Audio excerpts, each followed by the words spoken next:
Now it's time for Straight on the Point with Jesse T from some undisclosed location somewhere in the world. Now, ladies and gentlemen, here's Jesse T. Well, it's good to be back with you. The Brown Beauty is back on duty. It's time for the Jesse T Show. That's right here on a Tuesday in Southern California. Good to have you along with me, Jesse T. Hey, we're on the air and everywhere from the community to the world. Got a little green going on behind me. I feel like I'm in the cannabis reunion here.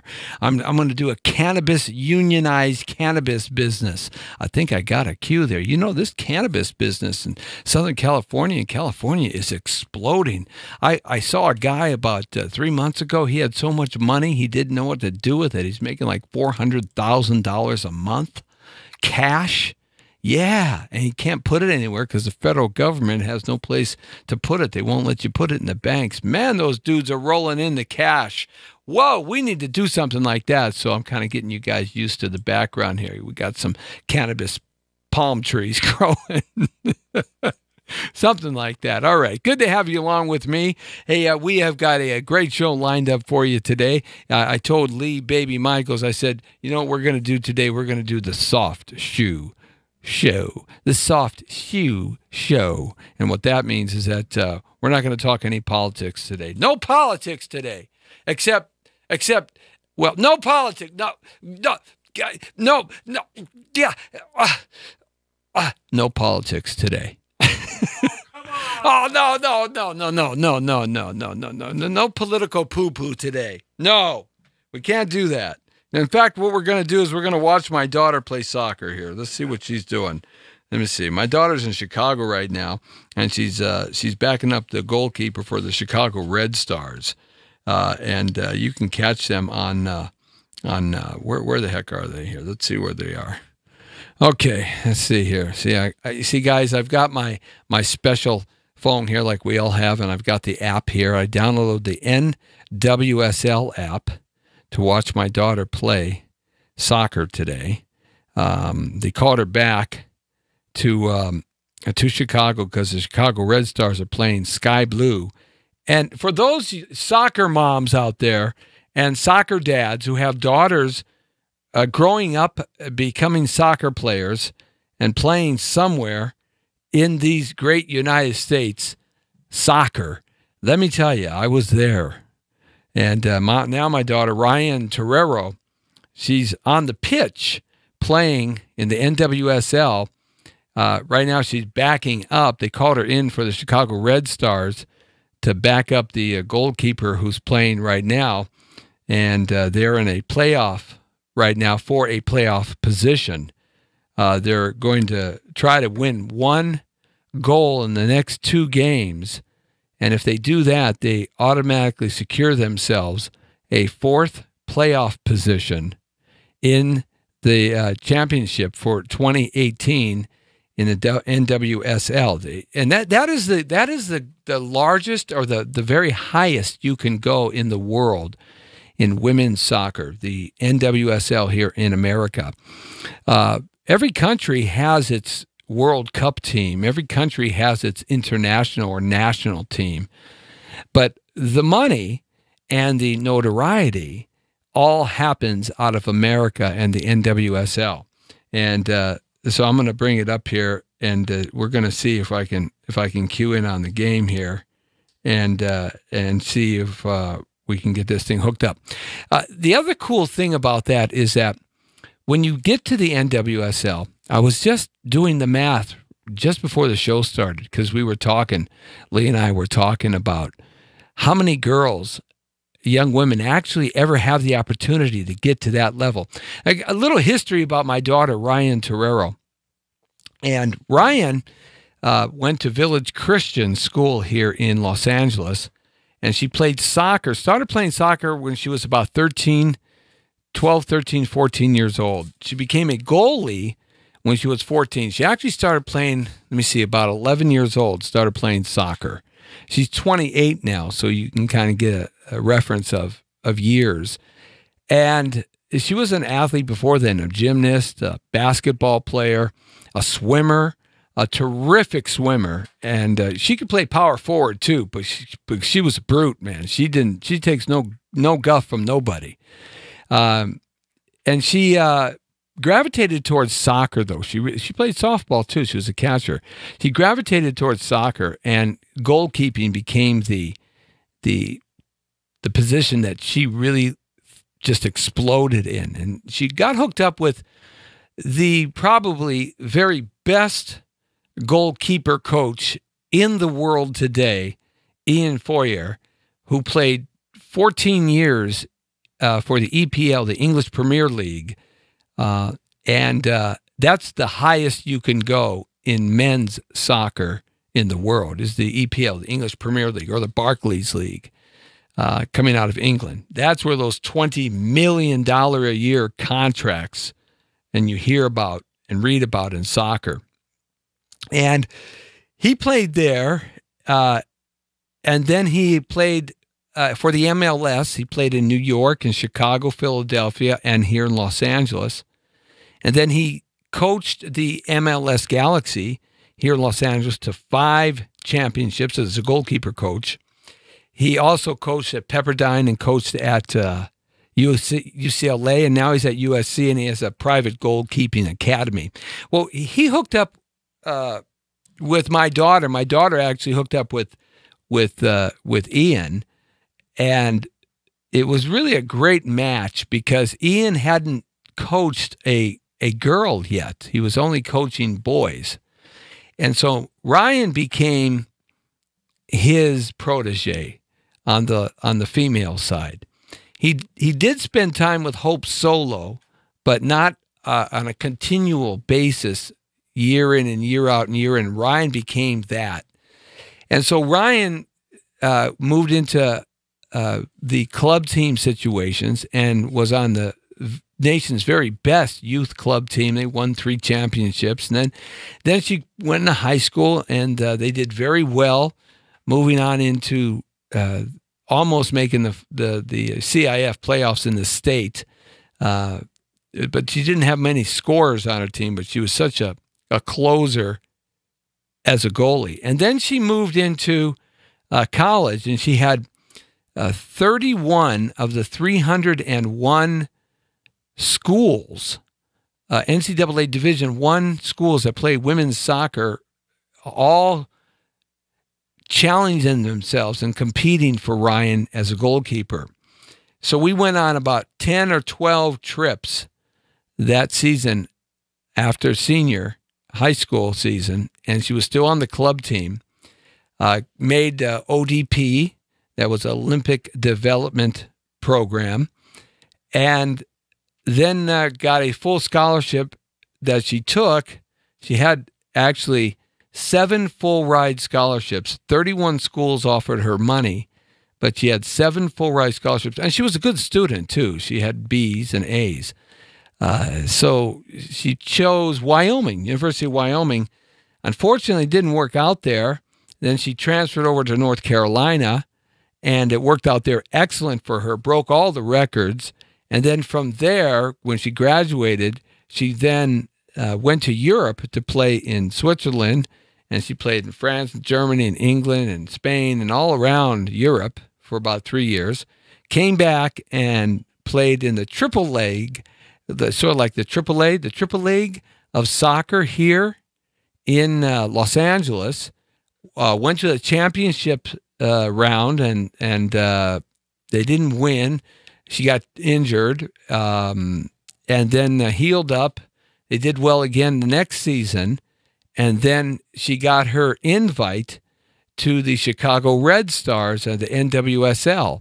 Now, there are approximately only 210 women that are playing on 9 teams in the NWSL, and they choose from all around the world. And in goalkeepers, each team only carries 3 goalkeepers, so there's only 27 spots in any given year if you are a goalie to play in the NWSL. Just 27 spots, and they choose from the world around the globe, God's blue-green earth, and she is one of those.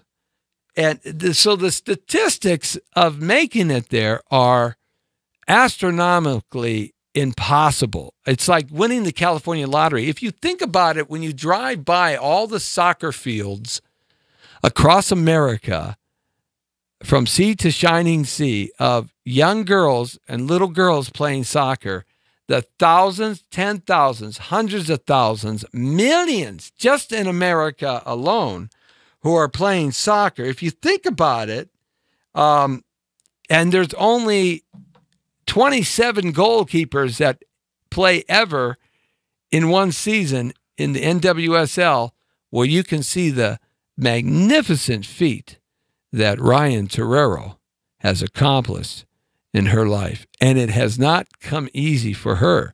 She wasn't one of those people that just, oh, yeah, we want you. Oh, yeah, yeah, oh, yeah, oh, yeah, yeah, yeah, yeah, yeah. No, people wanted her, but she had to work very hard to get that. And so proud of that little girl. So I'm trying to bring up the game here, and I had it on, and I don't know what I did with it. I had it going here before, and so I got the app, the NWSL app, and it says live now. So I'm just going to leave it right there and see if I can take it live. Ways to watch. Okay, so I'm going here. So anyhow, that's the numbers that you have running against you, whether you're a field player or a goalie. So the only thing that I can say from a father's point of view is ka-ching, ka-ching, ka-ching. I was spending, and this is no lie, with the very best goalkeeper coach in the world. Not the very best coach my money could buy. I mean, I was spending, money was not a question. Not to say that I had, the $1 trillion like Amazon has today, the second $1 trillion company behind Apple. Just 4 weeks ago, Jeff Bezos is now worth $1 trillion, his company. It's not like I had that kind of money, but I was spending on my daughter just in the coaching, the team, the traveling, the hotels, and all of that.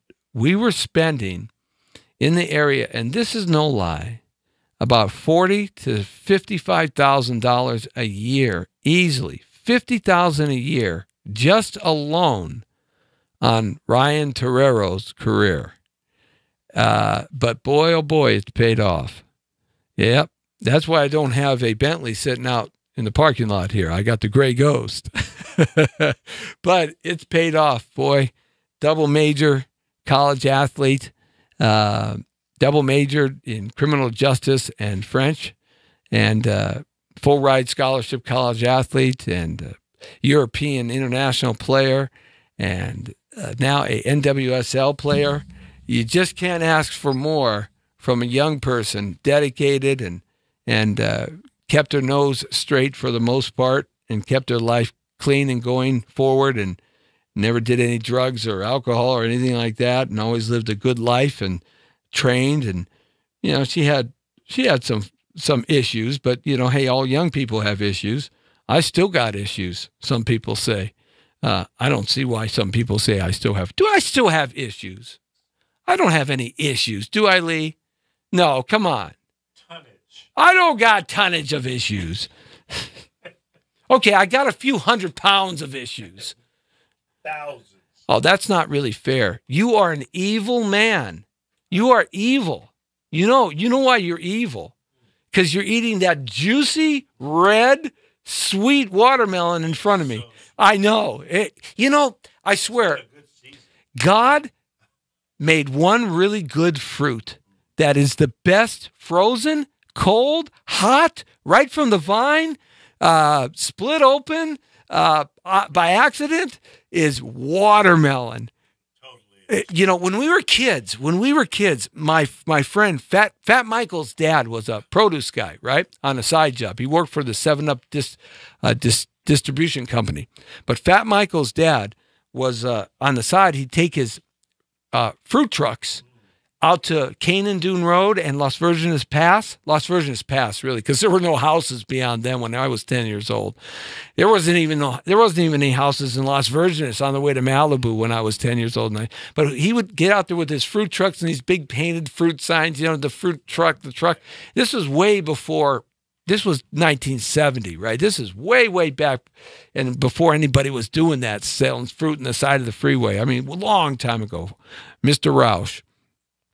And he would get out there, and he had all kinds of fruit. And we would love when he would go and get his watermelons from the Bakersfield area. He would drive up into Central California with his truck and get a bunch of watermelons, drive them down, and then drop them off at this place that he had a freezer, a big freezer to keep his fruit and vegetables fresh, and some of them frozen. This was a cold refrigerator and a freezer.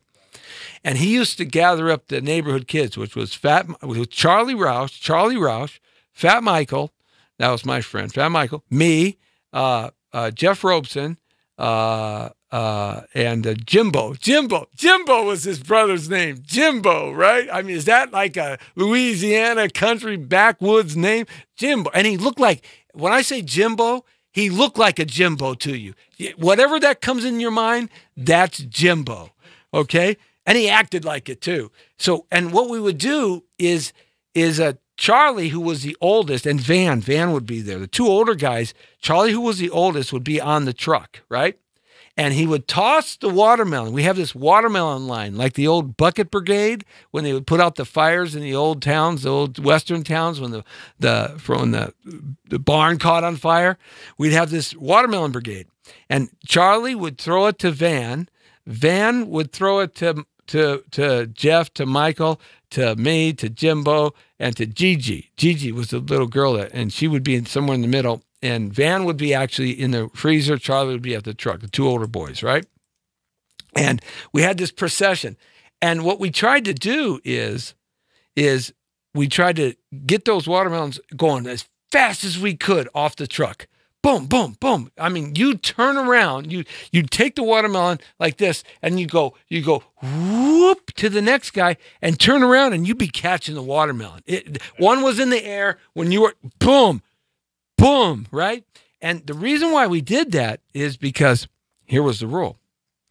If you broke a watermelon, you got to eat it. You got to get at least one. You got to get at least one. If you broke more than one or two, then Mr. Rouse would be after your butt with a switch, and he'd whip your butt, right? But that was a tradition. Every summer the watermelon brigade. It was just so great, and so you ate all that watermelon, didn't even give me a piece. God almighty. I got some more. I know, I saw it in there. Anyhow, so that when you start looking at, these young professional athletes, now we're going to have a gentleman come in here, Marcus Peterson, on the 19th, and he tried out this year. Very similar story to my daughter, Ryan Torero. He tried out this year for the Los Angeles Chargers. What's your daughter's name? Ryan Torero. Ryan Torero. Ryan. Let me tell you my daughter. Okay. This is my daughter, right? I come home one day, and she's arguing with Mama T. And my daughter's like, do you remember the commercial or the cartoon, The Tasmanian Devil? That was one of my favorite cartoons because the Tasmanian Devil would go and lay down, right? Where'd it go? Right? And go away, right? Commit havoc where he would touch down and then split really fast. I love the Tasmanian. That's my daughter. That's her. She's Ryan Torero looking for a place to touch down, a tornado ready to happen. And that's her. So as she grew older, her name is Ryan. Okay? That's what I named her, Mama T and I. And so as she got older, she changed her name. She goes Ryan. N.N. Torero. So one day I come home and I see some mail when we used to have old snail mail. I see some mail that with her name on it. It was a book or something that Mama T bought her, right? And let her buy the book for the first time and put her name on it. The first time the mail, whatever, 14 years old. And she said, I said, Ryann. Who's that? Right? So that was come on in. Have a seat here. And that was a big, come on, have a seat. That was a big ordeal because it pissed me off that she changed her name. And so I used to call her Ryann instead of Ryan. But now I just call her Ryan and I don't call her Ryann anymore. So anyway, wait, good to see you, man. Christopher's in the house and the traffic beat him up. I know it beat you up. You need something. I heard that Uber is going to start doing cars in the air next year. They have the license in Los Angeles to do it. Let me sign up now. Well, I'll tell you, that's the man right there. Lee was telling me because he's like Uber King. 2020. Oh, there you go. 2020, they're going to they got this license from the FAA and they can't go more than 400 feet, like a drone, right? Wouldn't that be cool? I mean, you talk about the Mile High Club. Heck, I'll take the 400-foot club. The way I'm going these days as I'm getting older, I'll take the 3-inch club. I don't care. Jeez. Sorry, there is a lady present. Well, you're present, but I'm going to keep talking. So, hey, who's here with you? You've got Camille and Ben. Ben Benward. Ben. Okay. He's like gentle Ben. I can feel the calmness in him. Right? Not like me, crazy man. Producer and real estate developer. He's an amazing guy. Yeah. Hey man, I got a piece of land up above the Hollywood Bowl, 1.7 million. It was owned by the guy J. Paul Getty originally, and was owned by the guy who started the Boy Scouts of America. And I'm selling it. We have to talk, buddy. Would you come down more often? Anytime you like. Okay, because I'm going to make a sale right here, right now. I'm the broker on it, man. I've been doing real estate 40 years. So, wow, that's the way it is. Okay, Christopher Boughton, everybody in the house with me. And we're here to talk about his career and cool things that are happening that revolve around some baseball, one of my favorite topics to always talk about. You love this one. Yes, I love this one. And then it's the boy who knew too much. That's part of the project, and it's a true story. So we're going to get into that. But first, I want to know a little bit about you. So in that respect, I got to move over. Okay. Am I splitting the screen? Right? See? I love it. Oh, okay. I love it. Okay. That's all right. It's Italian in me. What can I tell? Yeah. All right. If it wasn't for Lee, I would be completely off the cliff. Oh man. He keeps me in line. So tell me about you. What exciting things are happening in your life besides this great film and project that you're putting together? What have you been doing lately? I have been blessed to do what I love to do, which has been the entertainment business all my life. Mm-hmm. Whether it be music, live, film, or television. And it's been a blessing to be able to do this and to create jobs. The entertainment business is something that will never go away. It's recession proof. Because in the deepest of deep recession, we want to get in that dark room and forget about, what's Tell with me. us. Hear that song that takes you away. I can put a song on right now. You can tell me where you were, who you're with, what you did. Right. I can't because Mama T's been in my life a long time. I'd get in serious trouble. Well, we won't tell her. Okay. We won't tell her. Turn the red light on. Yes, thank you. But it's been a blessing to be able to do this. And I got involved. I've been a writer for a long time, ghostwriter in the business, an actor, producer, director. And I started to look at the projects that we're putting out. And a film is forever. Music is forever. When we move on to the next plane, it's still here.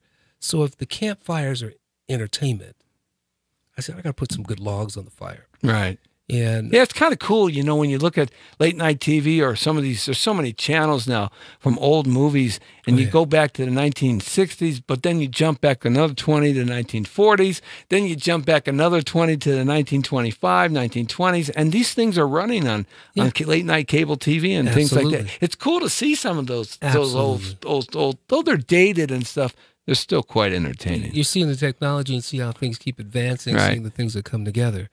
And with the new technology that's about to be introduced again into the business, with VR and everything else, it's going to be pretty interesting. Yeah, it's the way technology. They used to say technology doubles about every generation, right? But now it's doubling every 10 minutes. Seems like it. It really does. Especially when you talk to a lot of cats from China and Korea, where they're developing, where a lot of the stuff we don't have yet, and they're doing there already, that we don't get it till a little bit later. Oh, man. Absolutely. I was invited. I went to speak at Harvard. Before that, we did high touch meets high tech in Hollywood. Right. Harvard comes to Hollywood. Right. And we talked about all the high tech that's infiltrating the film, television, and music business. And I was lucky to also speak at the UN. And my main topic at the UN was, our treasured possession, which is the youth. I love kids. Mm-hmm. And I believe if we don't touch them now, we lose our future. And these kids are geniuses. If you don't believe me, hand your smartphone to a 2-year-old and watch them work it faster than you can. Right. But here's the problem. We've cut ourselves off from that genius. And the one thing that they have is this wonderful genius, like we were geniuses in their time as well. The thing they don't have, that takes them through the stratosphere, is wisdom. I was a genius at trying to figure out how to make 25 cents every angle I could. There you go. Yeah. There you go. I'm still trying to make $25 every angle I could. It's like just inflation has caught up with me a little bit. You. I should go to 250 maybe, right? Maybe a little bit. A little bit. Just have a little bit. But see, if you stay connected to the youth, you're going to learn about yourself. Right. And you're going to have a beautiful future. And I love kids. I love being able to hear where they're going, what they're thinking about, because it also inspires me and where I want to go with this and what I want to do. So when you were at the UN and you were talking, was it primarily topics about children around the world, what exactly did you talk about to those guys at the UN? I was there with a Montessori school. Oh, Montessori school. And we were talking about, we're building it for them, right? Aren't we? Mm-hmm. And we had 193 kids that were represented there. And their whole thing was to take on the problems that the UN have and how would they fix it? How would they solve it from a child's And it's point of view? amazing what they came up with. It's pretty simple, isn't it? Yeah. It's really amazing. KISS. Keep it simple, silly. Exactly. Right. Exactly. Right. And so that was beautiful. And I just talked about how we have to stay connected. Mm-hmm. We should be this bridge that keeps them right there. Listen to what they're saying. Unfortunately, though, in 2018, in this last generation and a half, the bridge has been very maladjusted and violent and very abrasive and very broken and very destructive and very mean. And I've seen that happen in the last 2 generations because I know as a baby boomer, things seem to be getting better. But boy, these last 2 generations, things seem to be getting worse. Here's the cool thing about it. Then you're the lifeguard. So you hold your hand out and let them pull themselves in. And then you build a bridge with all these other human connections. Let them feel you, you feel them. You got to listen. Mm-hmm. I believe everybody deserves to be heard. I don't care where you are, what side you sit on. Let's listen. Right. Because we can work it out. And for me with films, since they affect people, with music affecting people, I was thankful to be able to be in a position to do this. Right. And to create some projects that uplift people. And even getting to the film, The Boy Who Knew Too Much, which is based on a true story. Let's talk about that now, because you got a little baseball flow in there, too. Yeah, man. So, you're still looking for somebody, but we'll talk about that, too. Yeah, we got a nationwide search for this kid. So it's about... I met the lady many years ago, Kathy Bird, beautiful woman, and broke down on my front lawn and was talking about her son was possessed and this, that, and the other, and so on and so on. I'm like, no, your son's not possessed. Right.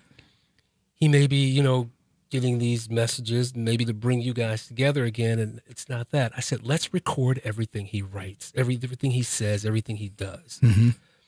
And long story short, the movie is about a kid who's having past life memories of a 1930s baseball player who happens to be Lou Gehrig. Oh, my mother died of Lou Gehrig's disease, ALS. There you go. Yeah. And Lou Gehrig was a gentle man. Yes, he Lou was. Gehrig was a very quiet man. He was very timid, not shy, but very quiet, very reserved, very, very focused, and he didn't speak too much. And when Babe Ruth used to give him such a hard time, they jab each other back and forth, and Lou would say, well, hey, Babe, I got 100 more home runs than you right now. And Babe Ruth would say, hey, kid, wait till the end of the year. And every year, Babe Ruth had more home runs than Lou Gehrig, but they used to go back and forth. Do you know why they went back and forth? Tell me. I found this out through following this story and recording this Right. young boy. Babe Ruth used to live at Lou Gehrig's house. Oh, really? Lou Gehrig's mom used to take care of Babe Ruth. Wow. So they grew up like brothers. Really? Yeah. And then Wow, I there's didn't know that. The riff is Yeah. actually because Lou Gehrig's mom had mentioned to Babe Ruth, I think you stop being a philanderer or whatever. You need to treat Right. your daughter well. Yeah, well, Babe Ruth was quite the party animal of his time. Because he had a daughter that Oh, he yeah. didn't take care of, and the mom No, didn't right, like that. right. And that's where the riff started. Yeah. But they were close. They were good friends. So he's having these memories of Lou Gehrig. Lou Gehrig, he's been able to do things that are just uncanny. And Jim Tucker and Bowman and these experts get involved, and they're thinking, oh, yeah, right, maybe he's influenced by outside things, Right. maybe TV or this. And the kid never watched TV. Right. From age 2, he would always want to, I was a big baseball player. Right. And mom knew nothing about baseball. His dad's from Germany. He didn't know anything really about baseball. No, they don't know anything in Germany And so about baseball. they filmed him playing baseball, and it went viral. Next thing you know, he gets in an Adam Sandler movie. But this goes on and on and on. Right. Right. Now, this So- is all in his dream. Yeah, this is live. This This is what's happening This is with what's this really kid. going on. Right. So he would say an address. He knew where Lou Gehrig lived, which was bizarre. Right. He pointed out, some other amazing things. He said that I used to ride on trains. He'd never been on a train. Right. And all these things were recorded. And I'll never forget, after I started to do my notes, and I told Kathy, we got to do a book. So we did a book, which was released. Right. You encouraged him to do 2017, the book. Right. Got the book out. And I said, I'll make a movie. So we pitched to the studio.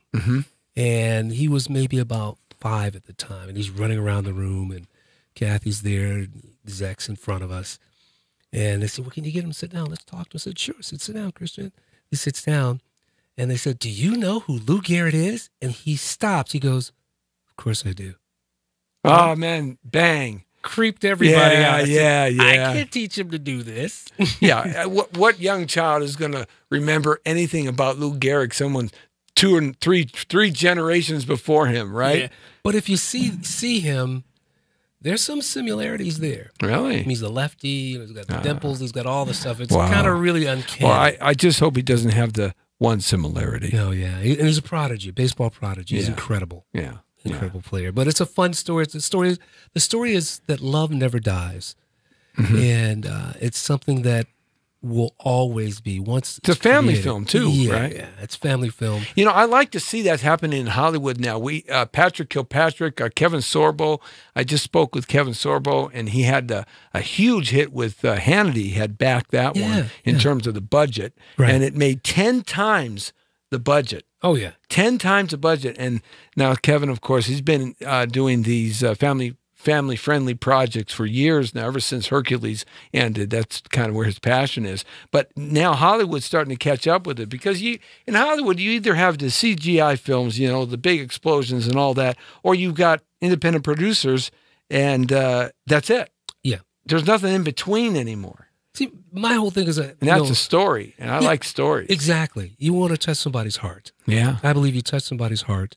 You make them cry. You make them remember. Mm-hmm. It's better than a trailer, better than a billboard. When somebody walks out of that theater, go, oh my God, you got to see this. Right. I like action. I like a great love story. Right. I like great characters. And I believe if you have a great script, You'll get anybody you want. Great script, you'll make a star. Right. So I always start with the script first. We were lucky with The Boy Who Knew Too Much, doing it with 20th Century Fox. Right. They Was loved that the hard story. to get them involved, or was it pretty easy for you? It was a blessing, actually. It came together, huh? Yeah, it really did. The pitch got them from day one. They were just kind of knocked out Yeah. on it. And they said, this is a drama, and you want to see this relationship between, this kid and the mom. So now you're looking worldwide, nationwide, for this child to play this part? Got to find this kid. And he doesn't have to be an actor. How old is the real person now? Well, the real kid right now is 10 years old. Okay. Yeah. But the kid, I'm looking for somebody who's, that 5-year-old who Right. has an uncanny ability to play baseball. To play baseball. Right. The acting will just come. Right. I'm not looking for a trained actor who's like Right. a robot. There. Right. I want somebody who's organic. Right. Would you see that kid? I think any movie, you should be able to see yourself or see your kid or see your family member. I think you should be connected to it that way. Yeah, a lot of producers now and writers and directors, they're not looking for the classically trained young people. They're looking for that reality aspect because, since reality shows started in Orange County Choppers way back when, 20 years ago. Yeah, absolutely. Since that started and all that happened, it's the reality aspect. And like in that example, they thought they were going to make a cool reality show about cool custom motorcycles. Right. And they took the dailies back and looked at him in the hotel room and said, wait a minute, after 4 days of this, we just wasted $1,250,000 of shooting. That's not it. It's about the relationship of the crazy family. Exactly. And that's what made that so popular. And so the reality of situations is what people are interested in. Real life stuff. So true. It's like, think John Hughes. John Hughes did movies like Pretty in Pink, Breakfast Club, those kind of films. It's when you can relate and it feels like you, or somebody you know. Yeah, one of my favorites of that time, Ferris Bueller's Day Off. Oh, one of my I mean, what a great movie. Yeah. That's why 35, 40 years later, Yeah. it's, all those guys are walking around with canes now and look their age, but they forever. He takes the Jaguar out the glass man. living room door. I mean, it's so great because even though they were acting and they were trained actors, but I think today that hybrid that you were talking about, technical wise, but also acting wise, and I've seen it, is give me the real situation, and we'll put you in a scripted environment. Yeah.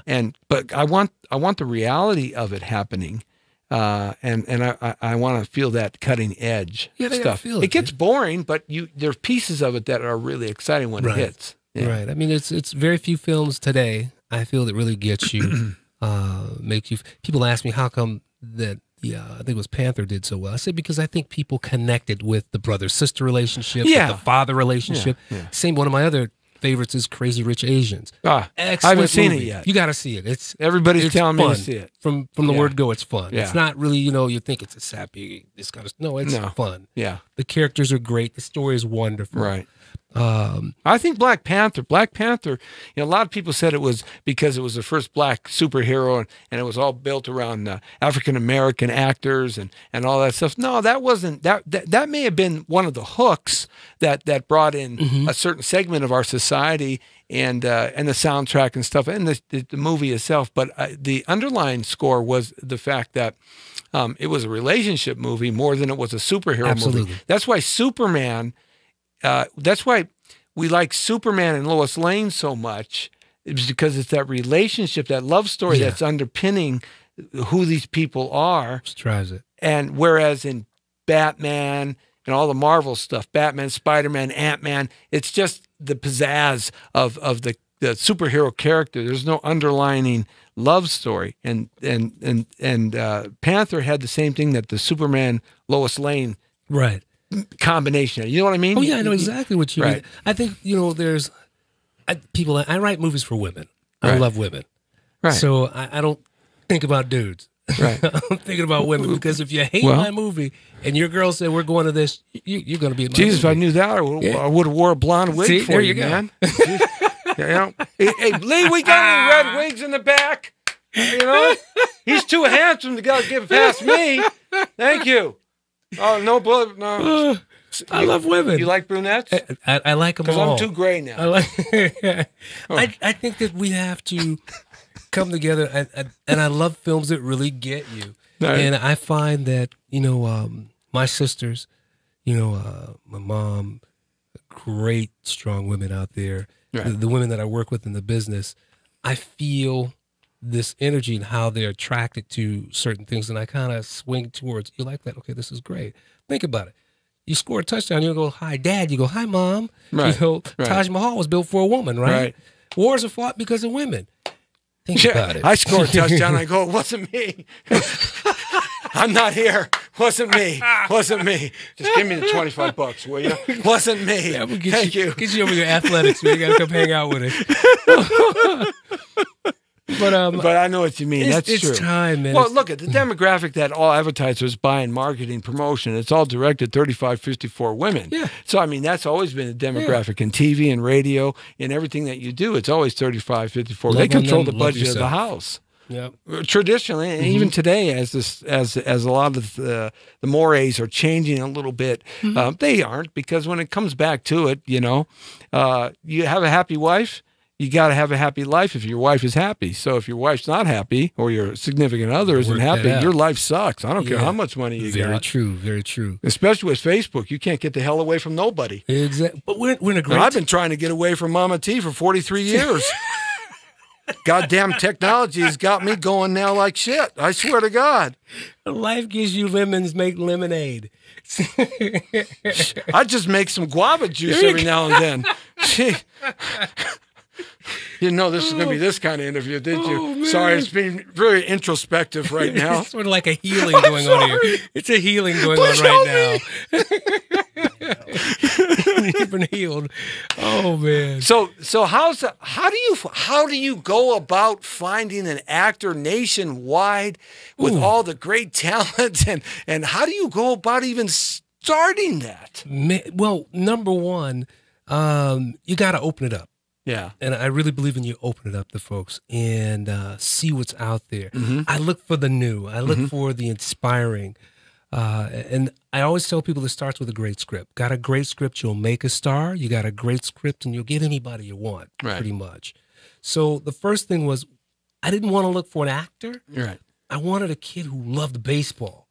So Because you're going to fall in love with that kid. do you go to all the Little League games around America? Do you have scouts out there? We got Is some it- scouts out there. It's like the scouts sitting behind the Oh, Little man. League thing, and they got you on the hotline right here. Oh man, this guy, man, yeah, right. I mean, I got you got friends guys calling on me. your ball, everything. I got friends calling me. It's crazy. I said, look, I That's need funny. the little rascals. Oh, yeah. I need the real ones. Wow. The kids who can play. Yeah, that's cool. And there man. was something very organic about the Little Rascals. Yeah, Yeah. they were great on film, Love but they them. were real organic Yeah, kids. love them. And they're out there. Yeah. They're out there. Yeah, Uh, I would imagine there's so many of them. Man, they're To smart, find so many good ones, you're going to go through a great lot. players. It's like America's Got Talent or something, or like whatever, one of those shows. I had a little 4-year-old kid come into the office.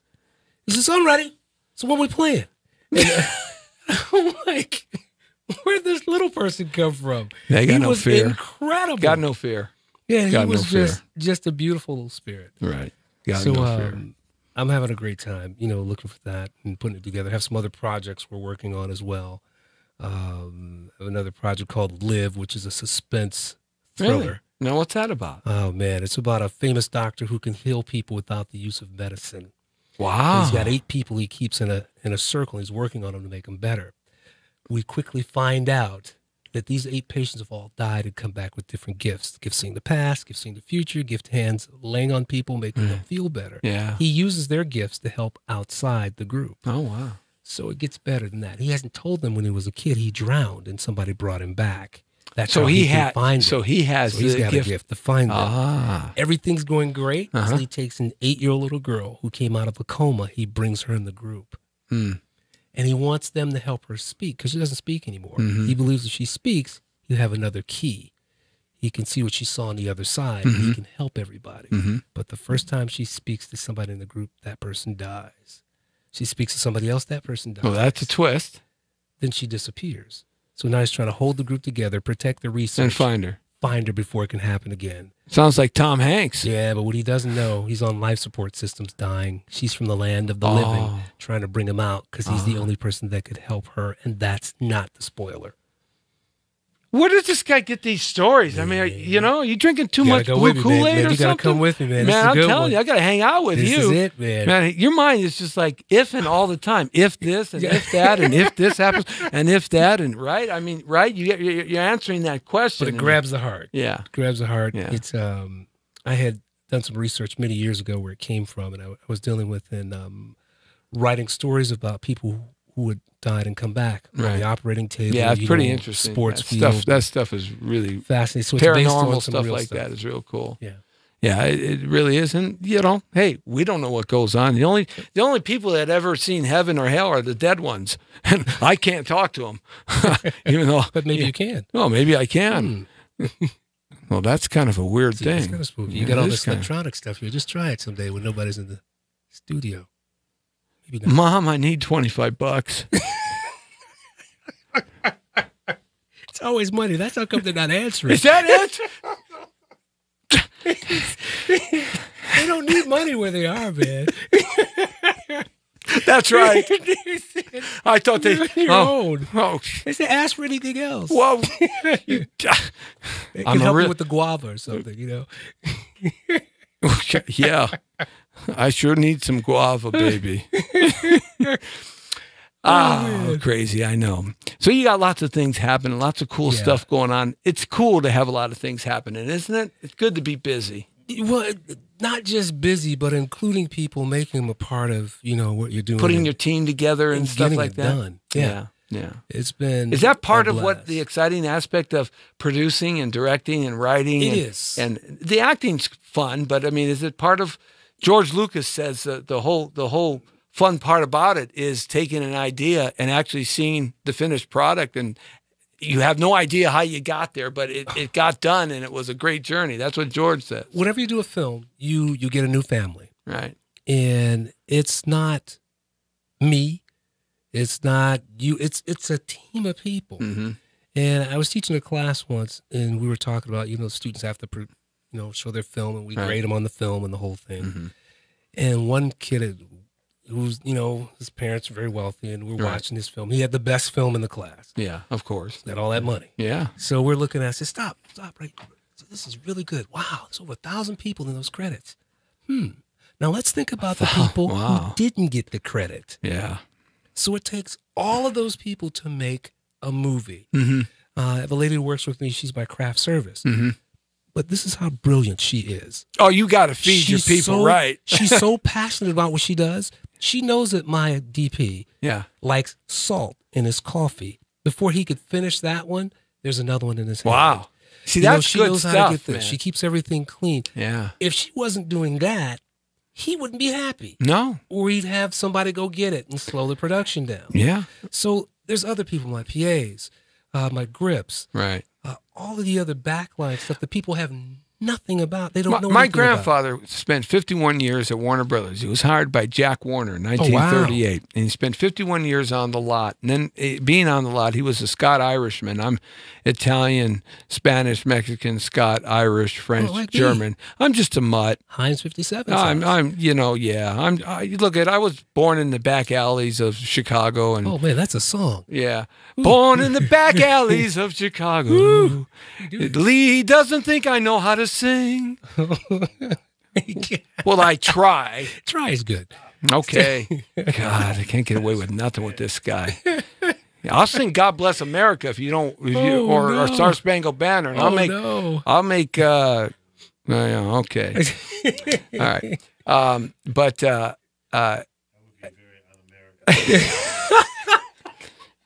You think I could destroy the Democratic Party if I went and sang "Star Spangled Banner" at their convention? Oh no.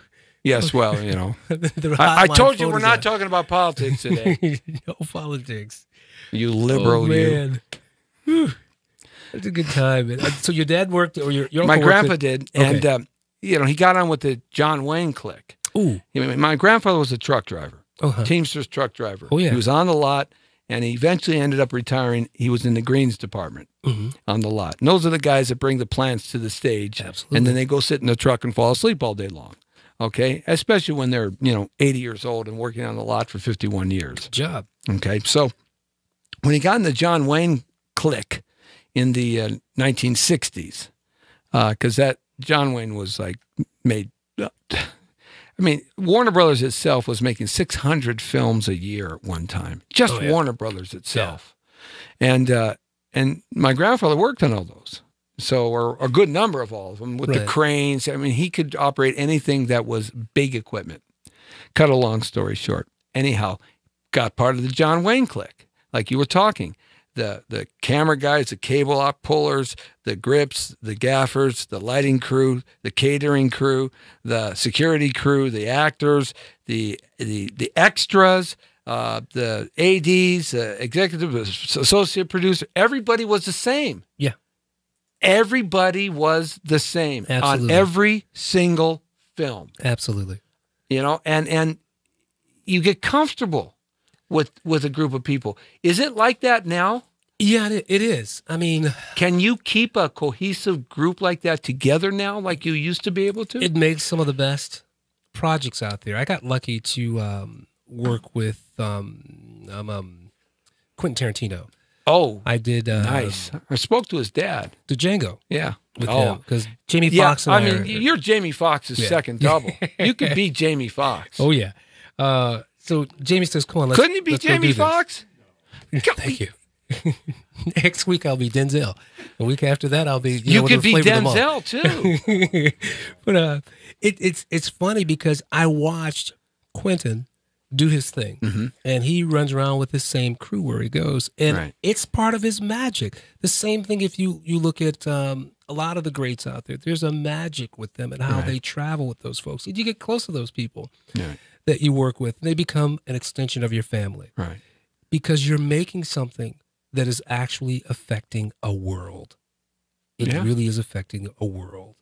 And it's touching their hearts. It's making them feel a certain way. It's doing something to them. And you go, I worked on that.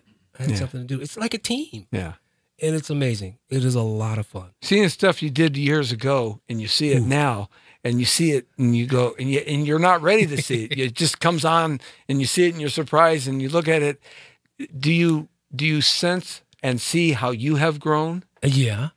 And laugh and think, oh man, I'd never do that again. And then go, don't go out your front door for a couple of days, right? Yeah. But actually, it was really good at the time that you did it. Absolutely. Because you look at it, you see how you've grown, you look at different things that you've done. Also, you look at things, I got to go find that guy. Where is he? Right. So it's all of those things that, and I think that you got to keep loving on people. Love isn't love until you give it away. Right. And we've all been blessed with our own individual talents and our own gifts, and nobody can take that from you. Right. So don't feel like, oh, let me get my foot in the door. Don't feel like, oh, let me get here. Bring people along with you. Bring people along with you so they can love on you. I think of people like Robin Williams. I had a chance to work with Robin Williams. Really? And we weren't buddies or anything, but I'd always, hey, how are you? Hey, you doing? You still working? Because I used to stand up. Right. And I enjoyed his talent. But I think of people like a Robin Williams, and I think Robin should still be here. Yeah, I don't know what happened there, man. man. Who love you. Yeah. Come and talk to people. Please interject. Be a part of those people in your life. Don't think that, I'll get to it tomorrow. Think about now. You think of somebody, they come into your head, give them a call. Hey, how are you? Yeah, well, it's interesting to hear Paul Mooney talk about Richard Pryor. Ooh, boy, yeah. Because they smashed the doors down of Hollywood together at the same, those two guys. They did. And, it's interesting to hear him talk about Richard from a different point of view. And, there's a lot of good people that should still be here. And you just kind of question yourself, what happened? What went wrong here? We just got to keep loving on each other and realize tomorrow's another day. It's not worth arguing over. It's not worth, anything. Right. I don't like to go to bed angry. I don't like to see people in positions where they're hating on one another or doing things. I'm like, let it go. Come on.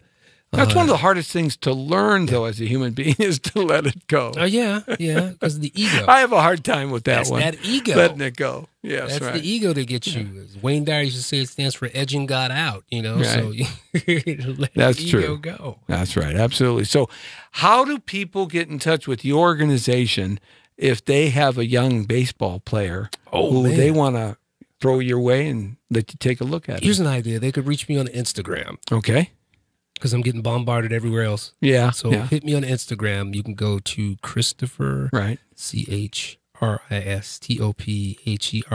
last name Broughton, BROUGHTON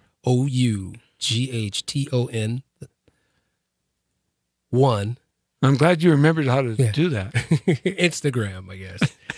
And they could reach me on Instagram. Do you have the management company or agent that's handling a lot of this influx of young people? We have a looking for casting talent? director that's out there looking for talent. Do you want to give that person? No. Okay. They can find me on Instagram because That's the best way, right? Yeah, if I'm on Instagram, and I mean they could see this actually in the paper too. You could see, the boy who knew too much, and they could find where it is. Sheila Joffrey is doing a great job. Oops, said the name. Anyway, so she's out there, and then also my PR company you could find. Esperanza, they will also send people to me. Good. And I try to lay my eyes on who it is out there so I can get them into the right places so we can see stuff. Right. And a fun picture. Man, I wish we could have spent more time together. Oh, I'll come back. That darn LA traffic. I'll come back. It took you. Where were you guys coming from? We were fighting through Hollywood. Just from Hollywood to here. Just from Hollywood here. It's amazing. It was crazy. So we took the surface streets, of course. But, it's still packed up. Yeah. Unless you know the back alleys and crossing gas stations like I do. I'm following you. Yeah, I mean, I used to run away from sheriffs and cops all the time. Oh, so, man. I mean, you got streets of San Francisco. Yeah, it was. Except they didn't have the Karl Malden nose. It's that big giant nose, man. But seriously, but good. Yeah, it would have been great to talk to you another half hour. That'd be kind of cool. Yeah, we'll do it again. We have to. But we didn't even get to talk about music. We didn't get to talk about music. Yeah, I know. Music. Do we got any more time? Got a minute or so? Couple of minutes? Oh, good. Tell me some music. So what's going on with music for you now? I have been having a ball with the music. Working with Chico Bennett, my son William Broughton, who is a graduate over at Cal State Northridge, and we're working on another project called It's alma mater. That's where I graduated from. Oh, man. But the music, I tell people, you've never seen a movie without music. No. Even silent movies had music. Sure. So I pay attention to it and what it does to you, because it's not the sharp that scared you. It's those you two like that little notes. Latin kind of style music too. Yeah, I got a Latin family. I know. I love that flavor. I love that energy and how, the Latin style gets you. The rhymes, the rhythms, the movement. Oh, man, come on. The calypso, any of that stuff, come on. Some cumbias. All day long. Merengue, some salsa too in there once in a while. See, now we're going out tonight, you guys. Yes.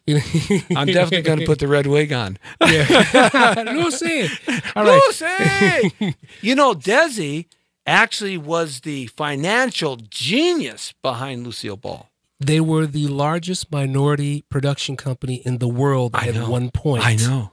And he was unbelievably successful. Because of Ricky. We have residuals. Yeah, a lot of people don't know that. He started Ricky and that Lucy for us. started that. Yeah. Great people. But I want to do the music when I come back, man. I'll bring you some of the stuff we're working on. We didn't even get a chance to cover that. We just ran out of time. But I mean, come on back. I mean, I'll hook up with your PR people. They're gonna love. I got some Latin artists that you love never to play heard. some of your Latin stuff, man. Kill it. Some of my R&B guys, some of my rock and roll See, guys. I'm telling you, there's a whole realm of stuff we didn't get. Because we're using soundtracks to bring out new stars. Let's forget about the radio. Yeah. Let me put you on the soundtrack. Yeah. Let me get you that emotion so you can really touch people. So plus that Latin flavor is happening all across America now. Oh yeah. It's exploded in the last 25 to 30 years. That certain thing we got. Yeah, I know. So I've been telling everybody my whole life is that a certain thing I got. Yeah, come on. Come on. What's wrong with you, huh? Baby, I've been just trying to find some love and feeling for the last 4 or 5 years. I think you're doing just fine. Oh, man. Don't tell Mama T. I won't tell. Okay. Shh. It's our secret. Guava juice is waiting. Christopher Boughton, everybody. Hey, man, thanks all for stepping in. It's been a pleasure. The movie again, hit it hard real quick. The Boy Who Knew Too Much, 20th Century Fox. Myself, Christopher Broughton, and my partner, Devon Franklin. Yeah, man, get your stuff out to his Instagram. If you got a young child who likes to play some ball, hey, you just might be the next superstar right here on the Jesse T Show. We got to have you back. We'll talk music then, because there's a whole other realm of possibility to get into here. Liv's got all the music in him, healing people with music. So music has always been I got a in there. studio. It's open 24/7. It's the Jesse T Show right here, Monday through Friday, 5 to 6. Yeah, baby. We're here. The Brown Beauty's off duty. See ya! Anybody got 25 cents at least?